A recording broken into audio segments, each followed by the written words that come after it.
Poder em Pauta, com Amanda Valeri. Olá, seja bem-vinda, seja bem-vindo ao Poder em Pauta, diretamente dos estúdios da Rádio Cultura. Toda semana um episódio novo. E hoje vamos falar da COP30, que está acontecendo em Belém, no Pará, a cúpula do clima da ONU. E vamos então entender o que rolou nesses primeiros dias e quais expectativas para a próxima semana. E para a gente debater esse assunto, a gente recebe no Poder em Pauta Shigeo Watanabe Jr., que é pesquisador do Instituto Clima Info. Bem-vindo, Shigeo. Obrigado, Amanda. Boa tarde, todos, todas. Essa semana já foi bem agitada, mas vamos lá. Então é exatamente isso que eu quero saber. Qual que é o balanço que o senhor faz até aqui nesses primeiros dias da COP30? A gente teve várias boas notícias logo de cara. Nas últimas COPs sempre teve uma discussão pesada sobre a adoção da agenda. O que os negociadores vão discutir ao longo dessas próximas 2 semanas? E a presidência da COP esse ano conseguiu fechar um acordo antes da COP começar, propriamente dito, para desbloquear a agenda. Então, a primeira boa notícia é que a negociação já está andando, né?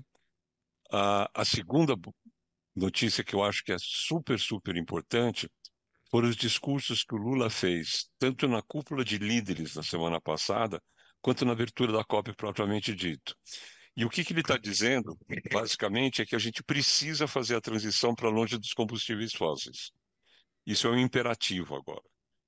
Esse é um assunto super delicado. Você tem países como os árabes, claro, que não querem nem ouvir falar numa coisa dessa. E sempre foi um assunto super delicado, com poucas resistências e tal. E parece que esse ano, o tom que o Lula deu é um aviso para toda a comunidade internacional dizendo o seguinte: olha, a gente precisa de um mapa de caminho, a gente precisa começar a andar nessa direção. Então, essa foi a segunda coisa positiva que eu acho. A terceira, que, que a gente precisa ver como é que isso vai acontecer, é que há uma crítica às COPs que todo mundo fica negociando, negociando, negociando e nunca acontece nada. O que a presidência tomou como responsabilidade logo no começo do ano foi de falar assim: bom, essa vai ser uma COP de ação, essa vai ser uma COP de implementação. Para fazer isso daí, vão ter todas as negociações, como tradicionalmente tem debaixo do regime do Acordo de Paris, mas começaram a aparecer uma série de alianças com propostas concretas de avanço em alguns temas importantes. Então, talvez o mais caro para o Brasil foi uma proposta que a presidência fez, junto com o ministro Haddad, de criar um fundo para a proteção de florestas tropicais. É um fundo que é um financiamento, então você coloca dinheiro lá e você recebe o retorno com juros, menores talvez, mas cujo resultado disso daí depende do sucesso em proteger florestas tropicais. Isso não é só o Brasil, isso não é só a floresta amazônica, isso vale para o Congo, isso vale para o Sudeste Asiático. Então, esse foi um anúncio importante e ele aparece com um dos mecanismos possíveis para contornar esses bloqueios e negociações que parecem sempre travadas. Então, esse foi uma outra boa notícia. Tem mais duas alianças sendo costuradas agora, uma para poder lidar com metano, e metano é um gás de efeito estufa terrível, e as fontes de metano são basicamente vazamentos de toda a operação de petróleo e gás e arroto de vaca. Então, vamos ver como é que essa aliança vai avançar. E a terceira é uma outra tentativa de você integrar mercados de carbono, que depois a gente pode até falar um pouco mais a respeito. Mas é um pouco mais complicado, mas também é sempre dentro dessa ótica de que você junta algum grupo de países que estão a fim de avançar para além das salas de negociação.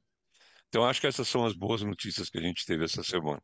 O senhor já respondeu a minha próxima pergunta, que eu ia abordar justamente por que essa COP é considerada a COP da implementação. E aproveitando um gancho que você falou do Fundo das Florestas Tropicais, Uhum. já recebeu aporte de alguns países, o objetivo do Brasil é que chegue a 10 bilhões de dólares. Como você vê essa meta? Ambiciosa ou pode ser de fato executável? É, ele está um pouquinho frustrante em relação às expectativas. Existem sinais positivos de alguns países da Europa, de algum aporte, mas ainda está sendo negociado. É um instrumento novo. né? Instrumentos novos, qualquer investidor fica um pouco cauteloso em relação a ele, né? Quais são as garantias, quais são os riscos? Isso tudo tem que ser conversado, isso tudo tem que ser conversado país a país, e isso está andando, né? É uma coisa que já vem vindo desde o meio do ano, e a expectativa que se tem dentro do governo, pelo menos, é que a gente chegue nesses 10 bilhões até o final da COP. E o Vamos que ver. que representa a ausência de China e Estados Unidos, que são os países mais poluidores, na COP30? Então, vamos só qualificar isso daí. A China está com toda a equipe de negociação, uma grande equipe de negociação em Belém, né? O que acontece é que no final da semana passada, na quinta e sexta semana passada, teve a cúpula dos líderes. E nesta reunião da cúpula dos líderes, o Xi Jinping não veio. Mas também não vieram outras autoridades. Isso não é incomum, né? Agora, a equipe chinesa de negociação está firme e forte lá, está fazendo anúncios importantes. A ausência é os Estados Unidos, né? Os Estados Unidos mandou uma equipe de terceiro escalão. Ahn, há um temor de que eles criem muito barulho, mas por enquanto ainda não fizeram nada, né?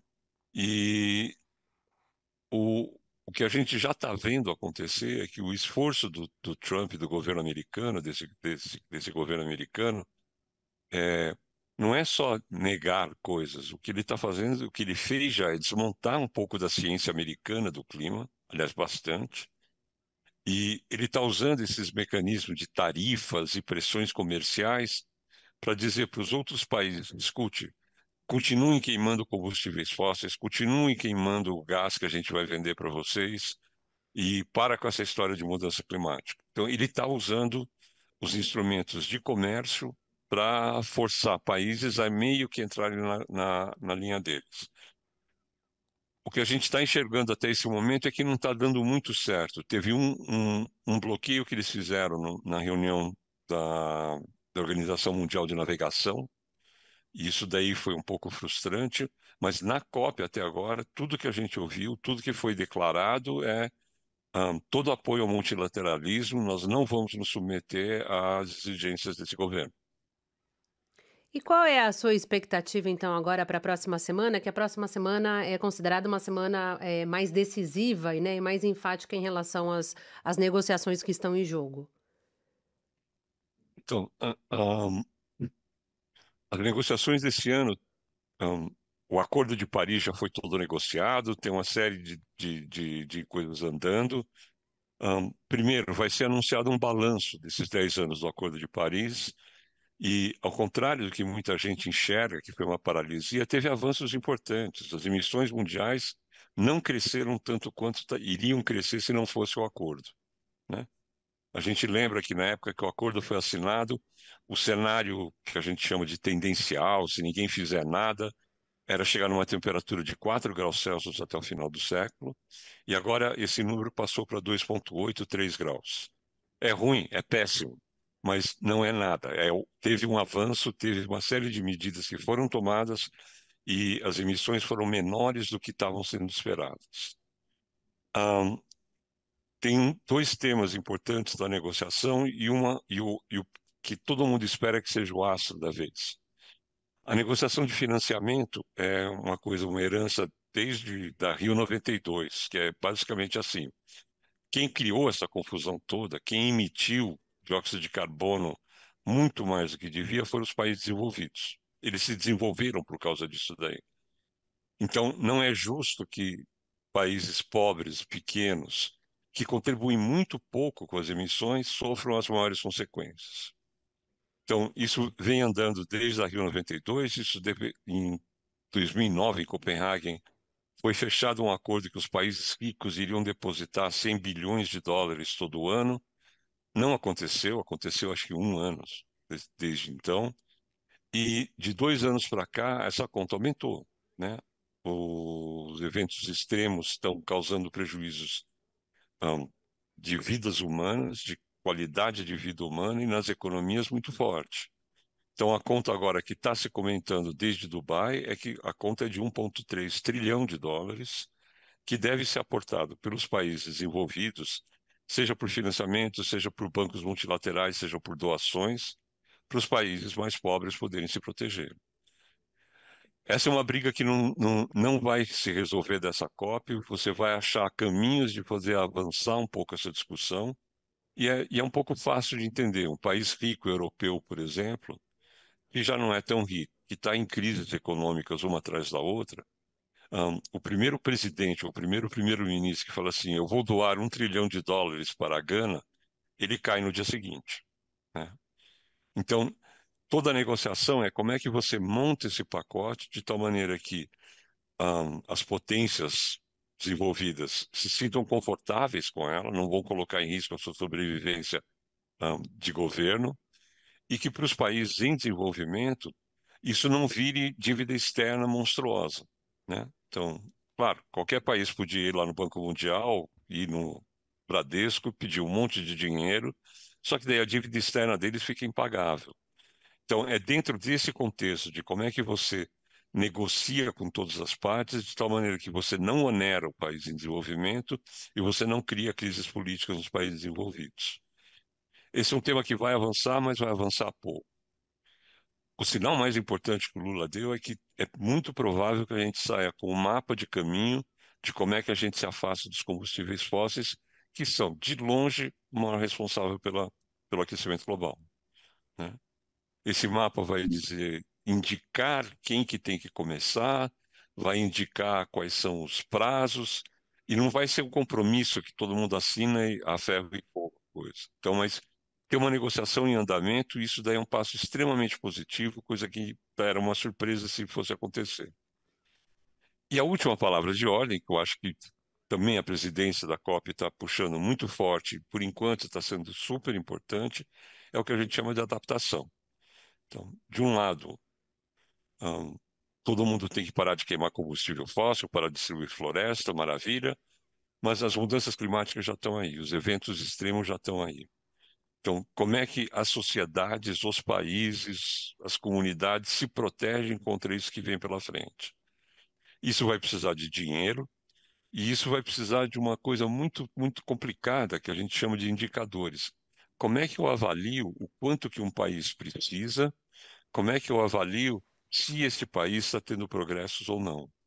Então, tem toda uma discussão técnica, econômica, complicada em torno do tema da adaptação, mas pelo menos agora ele está na frente. Ninguém mais está fazendo de conta que está tudo acontecendo. Está todo mundo agora diante do problema, nós precisamos atacar o problema. Então, é muito provável que a gente vá ter avanços nesse campo da adaptação também. Na sua avaliação, a ausência de um mapa ou um calendário efetivo é o que trava, de fato, o início da transição energética pelos países? Não. A transição, na verdade, começou já. A Europa já está fazendo isso daí, o Japão está fazendo isso daí, a gente começou também. A gente agora está com muito mais energia eólica e solar do que tinha 15 anos atrás. Então, a transição já está andando, né? O que está em discussão, na verdade, é com que velocidade você consegue reduzir a demanda por combustível fóssil, né?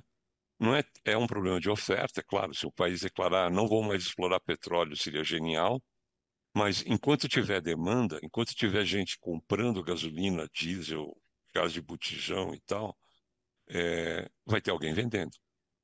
Então, a transição para longe dos combustíveis fósseis é um problema primordialmente de demanda. E isso, de novo, vai ter impacto na economia, vai ter impacto na sociedade, vai ter impactos culturais, e tudo isso tem que ser endereçado. O mapa do caminho, na verdade, ele não vai apontar quando é que o Brasil vai parar de explorar petróleo. Ele vai apontar como é que o Brasil faz para se não mais consumir petróleo. Mas é um discurso até do presidente Lula um pouco paradoxal, enquanto ele fala na abertura da COP esse mapa da transição, ao mesmo Uhum. tempo que na semana anterior ele anunciou a exploração de petróleo na bacia da Foz do Amazonas. Então, como conciliar essas duas ideias? Não, não dá para conciliar. Eu acho que a gente vive com a contradição. E não somos só nós, tá? Agora, eu não quero dar nenhuma colher de chá para o presidente Lula, eu adoraria que ele não fizesse o que ele fez, que ele não fizesse a pressão para conseguir aquela licença, mas todo país produtor de petróleo, Noruega, Arábia Saudita e tal, está exatamente na mesma situação. Quer dizer, A gente sabe que precisa parar, mas toda economia depende da exploração de petróleo, ou uma parte importante da economia depende da exploração de petróleo. Enquanto houver demanda, isso vai continuar, né? Então, a contradição não é do presidente Lula, desse governo, a contradição é todos os grandes países produtores de petróleo estão exatamente na mesma situação. Como é que a gente sai dessa? Reduzindo a demanda. E como reduzir a demanda? Boa! Então, vamos lá. Aqui no Brasil, o que a gente tem? Todo mundo gosta de falar que a gente tem a matriz energética mais limpa do mundo. Primeiro, não é verdade. Segundo, ela é 60% combustível fóssil e 40% essa eletricidade renovável que a gente tem. Então, precisa tomar um pouco de cuidado. O grande gargalo da gente, o grande desafio da gente vai ser o transporte, que é o que queima todo o diesel, quase todo o diesel que a gente tem por aqui. Em mexer no transporte, você mexe em duas coisas. Você mexe no transporte de passageiros, então tem que trabalhar junto com as cidades para começar a eletrificar as frotas de ônibus. E mais, você tem que fazer esse transporte, não é simplesmente trocar os ônibus e as rotas que estão aí por um ônibus elétrico, tá? O ideal seria você transformar esse transporte público numa coisa tão barata e atraente que eu, classe média, vou parar de andar de carro para poder andar de metrô ou de ônibus elétrico. Porque daí o carro sai da frente, né? Então, não é eletrificar todos os carros. É como é que eu crio sistemas de transporte público e que me deixa confortável para deixar o carro em casa. Ao mesmo tempo, atenda o grosso da população brasileira que depende desse transporte público para viver. Então, esse é um gargalo grande. Outro gargalo, não sei se você se lembra, Amanda, em 2018 teve uma greve de caminhoneiro que parou o país, né? Sim. Então, a gente mexer nesse diesel dos caminhoneiros tem que ser feito com muito cuidado, com muito tato, com muita rede de proteção, porque senão eles param, ou se eles não pararem, qualquer aumento de custo vai ser repercutido em toda a inflação no país. Vai aumentar o preço desde comida até todas as coisas que trafegam por caminhão nesse país. Então, é possível? É. A tecnologia está aí? Está. Tem algum mistério tecnológico para fazer isso? Não. Tá? O que vai precisar é vontade política e muita capacidade de negociação com os atores envolvidos. Eu acho que isso é perfeitamente factível, eu acho que pode demorar 10, 15 anos para fazer isso daí, mas a gente tem que começar e tem que começar a sério. É um problema imenso que a gente tem pela frente, que é esse transporte de carga e o transporte de passageiro. Queria voltar num assunto que a gente ainda não comentou, né? A gente falou do afastamento do uso de combustíveis fósseis, mas a gente não falou ainda do desmatamento. Esses dois assuntos, Aham. essas duas pautas, não estão presentes na pauta oficial da COP. Você acredita que há espaço para a introdução desses dois assuntos nas discussões nos próximos dias? Ahn, o TFFF foi uma maneira de você não esvaziar, mas você tirar a importância da negociação propriamente dita da parte de florestas. Todo mundo sabe que precisa proteger as florestas, todo mundo sabe que precisa recompor florestas que foram destruídas, né? Eu acho que não tem nenhum país que vai levantar a voz e falar assim, não, eu quero destruir minha floresta, né? O que tem a negociação, de novo, pertinente é, bom, eu quero ganhar dinheiro para proteger minha floresta, porque a floresta em pé não me dá recurso nenhum. Se eu cortar a floresta e colocar um monte de boi lá dentro, pelo menos eu tenho dinheiro da carne. Então, uma parte da ação do TFF quer endereçar dizendo, escuta, agora nós vamos arrumar fluxo de dinheiro para os países que protegerem suas florestas. Na negociação em si, eu acho que isso não vai aparecer muito pouco mesmo. Ele deve aparecer, talvez, na declaração final da convenção, dizendo que o mundo assume o compromisso de combater o desmatamento até não sei quando. Isso já aconteceu e provavelmente vai aparecer de novo. O senhor falou no começo da conversa sobre mercado de carbono, né? E eu queria que o senhor explicasse por que que o mundo e o Brasil também, acho que trazendo aqui para a nossa realidade, precisa de um mercado de carbono. É, vamos lá. É, o Brasil finalmente a gente conseguiu aprovar uma lei no final do ano passado para criar um mercado regulado, que a gente chama de carbono aqui dentro. A primeira coisa é que, infelizmente, por motivos históricos, a palavra mercado de carbono se refere a dois animais muito diferentes.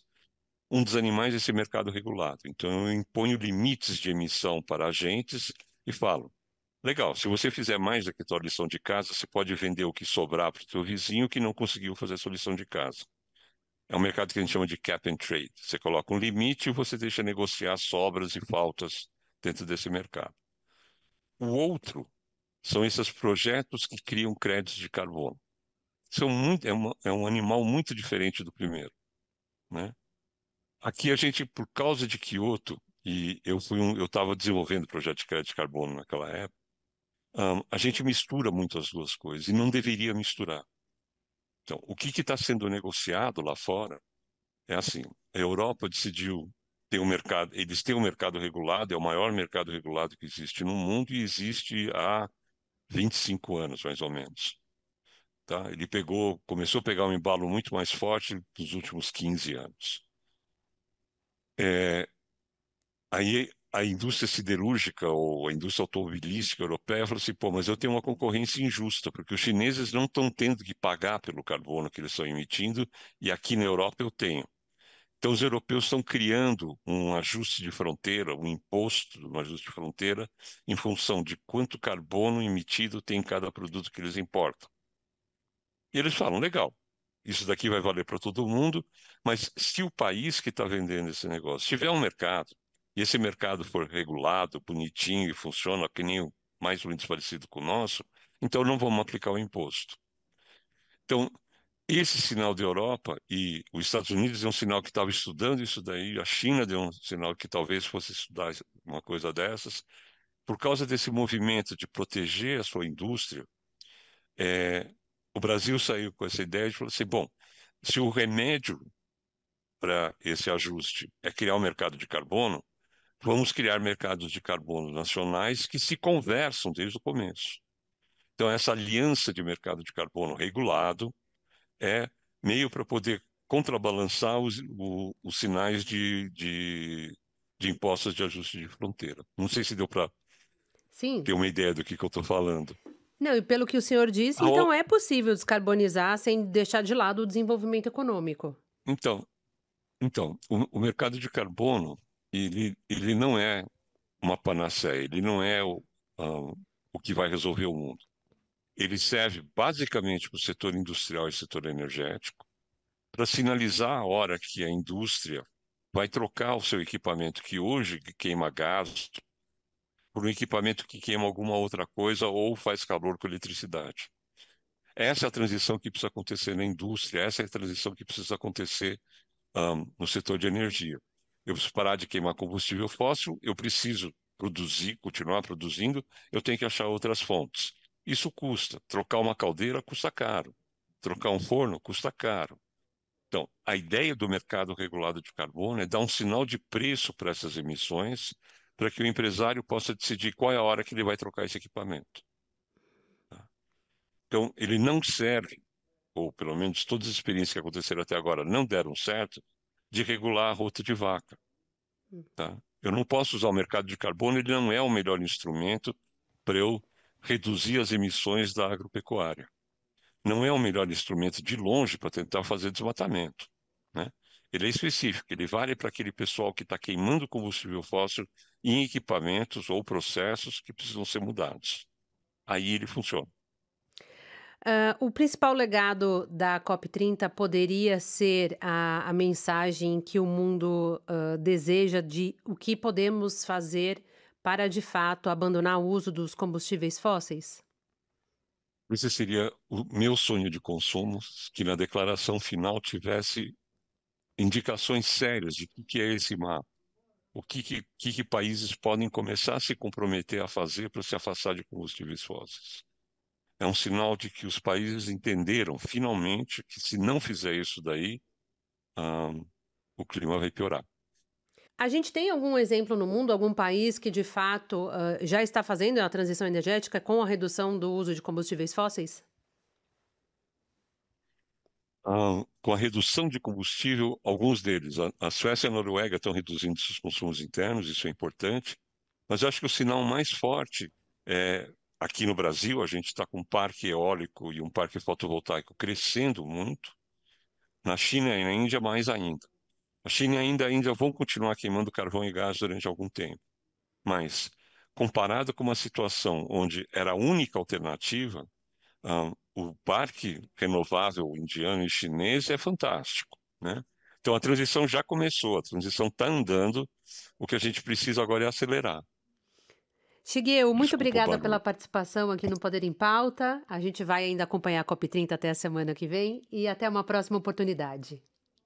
Muito obrigado a vocês, uma boa tarde. E obrigada a você também pela companhia. Se você gostou desse episódio, compartilhe, deixa seu comentário aqui embaixo e o seu like e a gente volta na semana que vem com uma nova pauta. Até lá!